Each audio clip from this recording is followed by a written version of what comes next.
Good evening. Welcome to the 7 at 7 to 7 at 7 for the Conscious Creators group page. How's everybody doing tonight? Good evening, everybody. I see somebody in here. How you doing? I'm Jean Aaron, and also known as the Conscious Creator.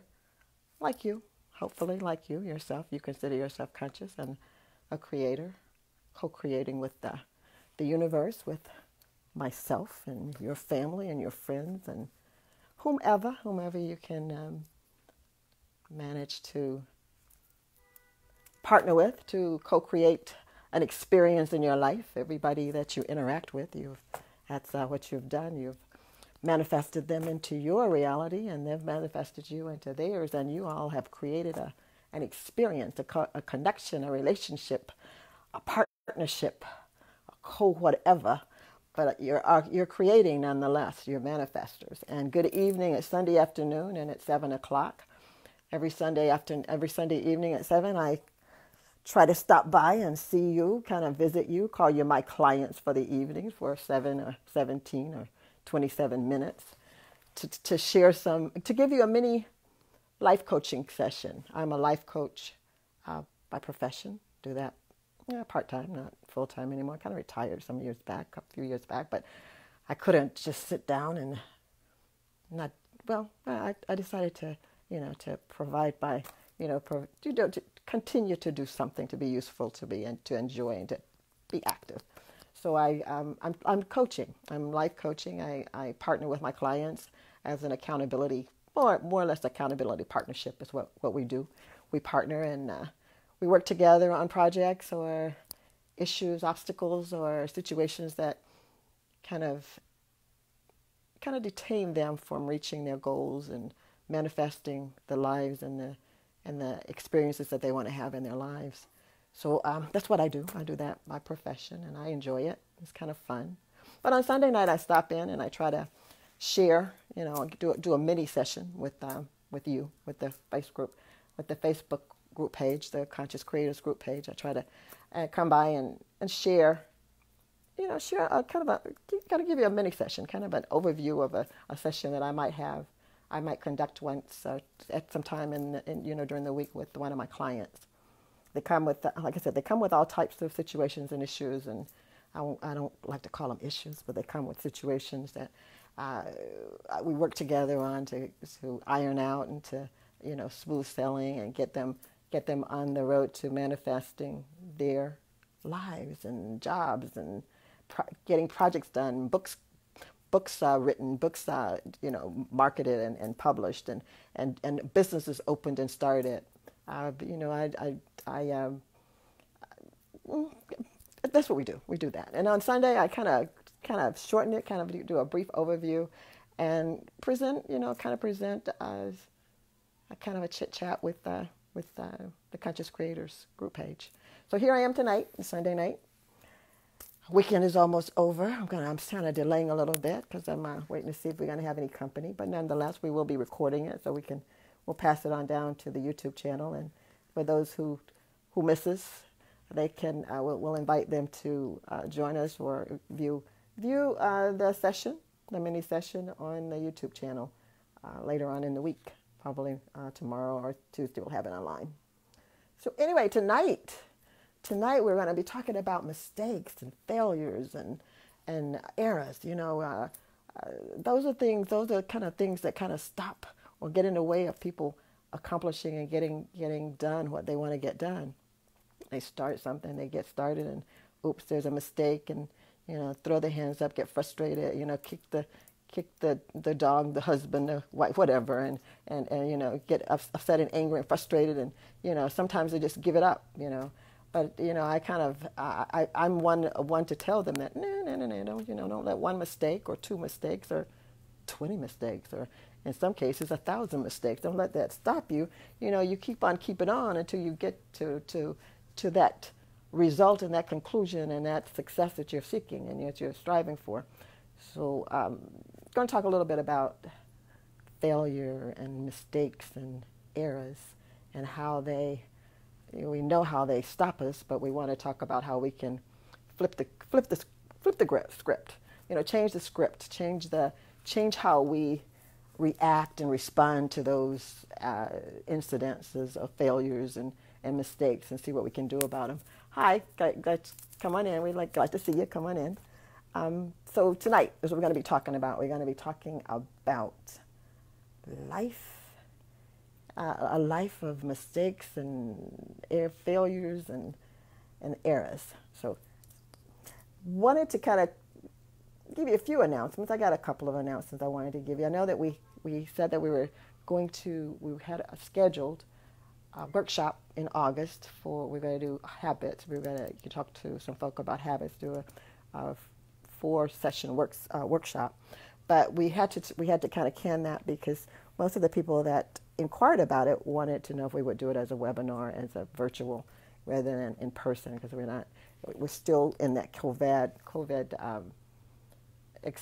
dilemma, that situation with COVID, and we're quarantined, and we're trying to be comfortable and safe, and keep our distance and keep our germs and things to ourselves. So they were asking. So what we're doing is we're trying to work out something where we can't exactly do just that. We're trying to put together a virtual workshop, webinar, podcast, something in that vein. But we won't be able to actually start it on August the 5th. We're shooting for August, but we haven't actually don't have an exact date yet and time frame for that. But we will be doing 4 sessions, still 4 sessions, because it is a 4-session workshop. We will be doing that, but we won't be doing it on the consecutive Thursdays like we had planned in the past. So we'll be announcing those dates and how we'll be doing it and how you can register for it and get involved in it if that's what you want to do. So that was basically, and don't forget, on Thursday we do have Conscious Creators Toolbox, and this Thursday we're going to be talking about the chakras, talking about some energy in your chakras, and I'm hoping to have a visitor, have a couple of folk visiting, at least one visitor with us. I'm working on that. I don't know exactly who's going to be, so I can't make that announcement tonight, but anyway, hopefully you'll come in and stop in and see us. Hi, see some folk coming in. Anyways, tonight is Sunday night, 7 o'clock. It's 7 for 7, 7 minutes, 17 minutes, 27 minutes of mini life coach session. And tonight we're going to be talking about failures, mistakes, and errors, and how they affect your ability and your powers to manifest your life, the dreams, the results that you're seeking to get, how they get in the way of your success, basically, and what we need to do about them. Okay, so that's what we're talking about tonight. So, gonna hesitate just a few more minutes, and then I'm gonna get started. What I would like to say though is, again, that's working with clients and kind of getting them to overcome their fear or apprehension or hesitation to move forward after failure is one of the dilemmas, or one of the situations that when people come to see me, that's usually one. And in fact, I want to say that probably the fear of failure is probably one of the most prominent. It's the most challenging, limiting belief or challenging things that would affect a person from accomplishing and reaching and achieving their goals and reaching those successes and manifesting and creating, their lives and the things that they're trying to create for themselves in their life. So fear of failure, fear of success too. Both of those kind of, they flip-flop them around, but they look kind of similar. But the fear of failure is a biggie. It's a biggie. It's right up there with you don't feel worthy or you don't feel like you deserve it. It's right up there with us. It's one of the top 5, I think, the top 5. So tonight we're going to talk a little bit about what we can do about thinking and feeling that failure, that we want to kind of back off and be a little apprehensive in our actions and moving forward with our goals and trying to do what we want to do, because we're afraid of failing, afraid of making those mistakes. So let's see. I think I'm going to go on and start. I'm going to just kind of go on and kind of kick it off a little bit. I kind of gave you an overview of what failure does to you, or detain you, or hesitate you, or stop you, stop you from doing. So, I guess if I ask the average person if they thought that failure and mistakes and errors, if they were bad. And most people would say, yeah, they are bad, And that's something that a lot of people believe. We believe that it's bad to make, failing is not good. It's bad. Making a mistake is not good. It's bad. We got the wrong answer. We got, that's not good. It's bad. So most people believe that. Most people would say, yeah, I believe that. Yeah, I do believe that. And I'll be hard pressed to tell them, that, it's not bad. But I'm going to try to convince you tonight. I want to have you question and kind of look at, is it, just how bad is it?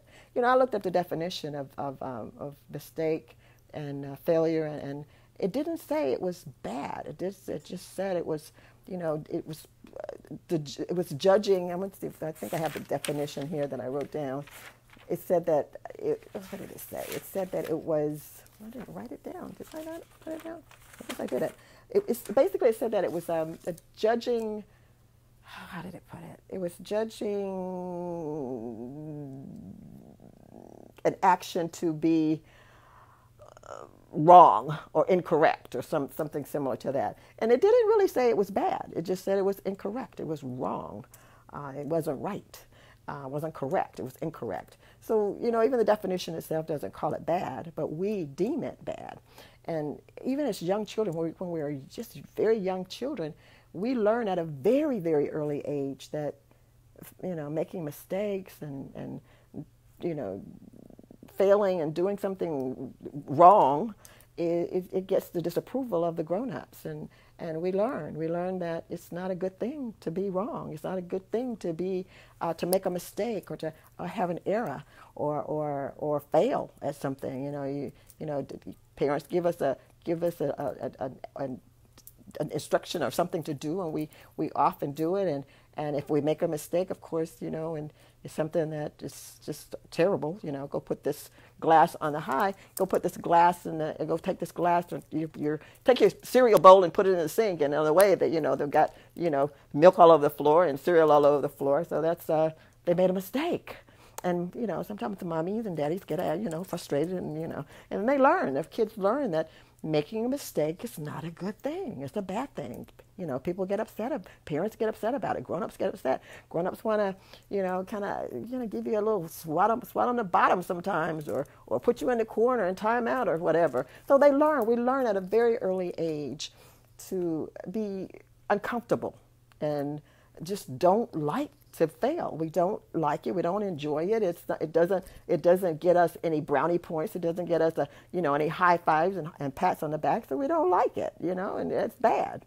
We don't like it. What's not good for us, we figure that's bad. So that's how we come to that belief, is at that early age. And children can't question. But tonight I want us to question it. And I want us to question it in the light of, is it really bad?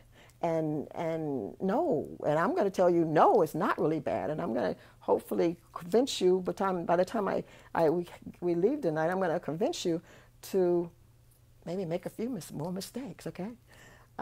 One of the things I want to kind of use this as an example, and I want to kind of ask you this. We've got two project managers, Project Manager A and Project Manager B, and they have been assigned the same project to do, and one's gonna, I don't know if it's a contest going on, but the boss assigned them both the project, and they have 5 steps.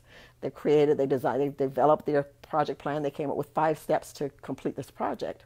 Well, Project Manager A starts this project, and he goes through the first step and the second step, and oops, if something happened, and just something went way haywire, and he had to start all over again. So he backed up, and he had to start all over. He just kind of scratched it and start all over again. He looked at the steps, and he says, okay, I've got to redo steps 1 and 2 because, I got through, and it just didn't, it was a mistake. I made a mistake, so I had to go back. So back he goes, and he starts all over again with steps 1 and 2, and he goes through step 1, step 2, fine, step 3, fine, step 4, oops, another problem crops up. He make a mistake, so he has to scratch that, and he has to go back to the previous step to look and see what he can if he can tweak it and make it different. So he does. He tweaks it, makes it a little bit, makes some adjustments, and he proceeds.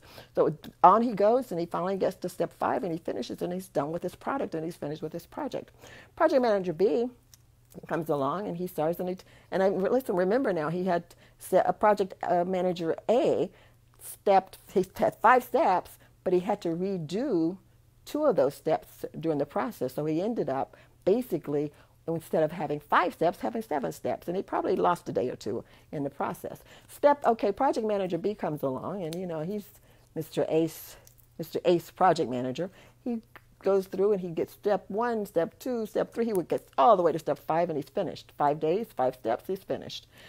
Now I'm going to ask you, which one of them would you, if you were evaluating the process? Now you got your product, and the products are cool, the company's happy because they've got the product, and barring all the cost for the cost effectiveness of the time frame. Let's just kind of hold that for a thought too, because that all plays in. But of the 2 project managers, which of the 2 do you feel or do you think gained the most experience and the most understanding and the most knowledge? And that actually came out with more understanding. Of the 2 project managers, which of the 2 do you think that gained the most experience, gained the most knowledge, came out with a product and some high fives and probably a nice little bonus? Which do you think was an A++? I mean, both of them ended up with an A, but which was the A++? I would say, if I was going to evaluate that, of course, he saved the project manager B saved the company some money because he finished it on time. But project manager A, while he did, we lost a few dollars on the time frame because the project came out 2 days late, so we lost some time on that. But in the process of project manager A, kind of going through the project and coming up, failing a couple of times, having a few mistakes, what he did is he actually, one of those mistakes gained or was profitable or benefited another project that he was working on. So he could use that mistake. That was a mistake. He could use that mistake or the conclusion or the result that he got in those errors that he made on the project he was working on.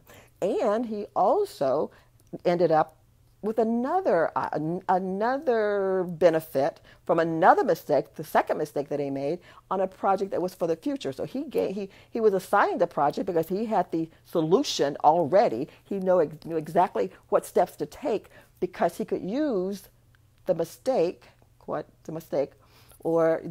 that he made on this particular project. So what he did is he gained additional understanding, additional information, he just benefited all around. He was probably frustrated. He was probably a little bit nervous and anxious and all that. But in the end, he learned a whole lot more than project manager B, because the mistakes, even though they were mistakes to that particular project, it wasn't a mistake for another project. It was a benefit for that project. So he learned something that he could use at a later date or another project or in the future, or pass it on to another coworker or whatever. So what I'm pointing out is, just because we get the result that we did not intend to get, it's not necessarily we're going to upgrade it from a mistake. We're just going to say that it's not the result that I wanted. It was not the result for this particular project that I wanted. But I'm not going to trash it. I'm not going to throw it away. I'm not going to forget it. I'm not going to, discredit it or put it aside. I'm not even going to call it a mistake. I'm going to say that it wasn't the result for this particular project, but it could be used later. So what I'm basically wanting you to look at is, absolutely every time we make a mistake, even though it is not the result that we are seeking or that we're expecting, it is a result of something. It is a result of some situation. And we can always look at it, and we should always look at it as a learning experience rather than a failure or a mistake or an error.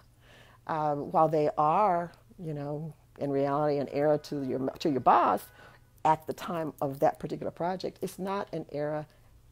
It's a result that you can still maintain and use that for a future event or a future project.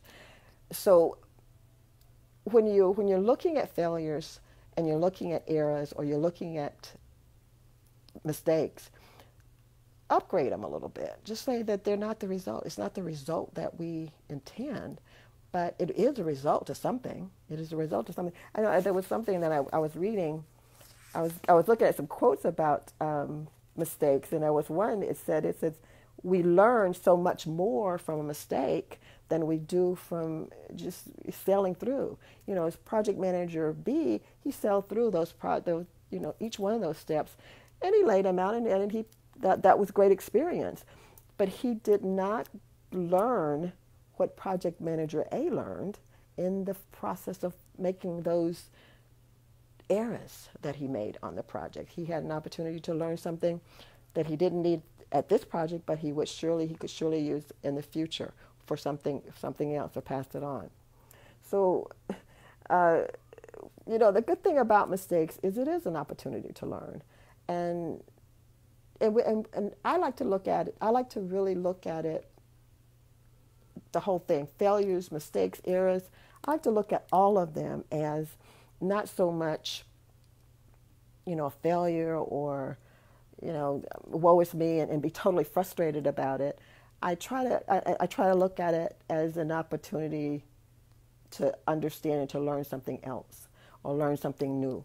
It was I think it was Thomas Edison who had inventing the light bulb. I think they said that he made over 5,000-10,000 errors before he finally came up with the light bulb, and a lot of good life-saving discoveries have been made just through people making mistakes. Penicillin was one. Penicillin, I believe, was a part of was a mistake. It was my goodness, mold is on this thing. Well, it turned out that mold is something that penicillin that we're using a derivative of it today, to heal, for medicine, for medication. I think I believe it was it George Washington Carver. He was working with a peanut, and he was looking for one particular thing. He was doing tests for one particular thing, but he ended up with hundreds of derivatives from the peanut, just from that, and they were mistakes to him or to his original process. But it turned out that he's got a whole line of discoveries as a result of one mistake after another. Some other thing. I believe they said that the microwave oven was the result of an error or a mistake. That was a mistake. And look at us. We're using microwave ovens like, everybody's got one, now. Saccharin, the sweetener, that was part of an experiment that went wrong, and, saccharin came out. I don't know if we're still using saccharin now, but, we figured out that we can have an artificial sweetener, so we've got, and on and on and on. We've got new ones today. So mistakes are not necessarily, they're not bad. They're not ever. I don't ever think of them as bad. I remember, when I was teaching, one of the things that I would always make a point, and I love to play with words with the students, but one of the things I would always say, when they're talking about helping, math problems or conjugating sentences, I would never say that the problem was wrong.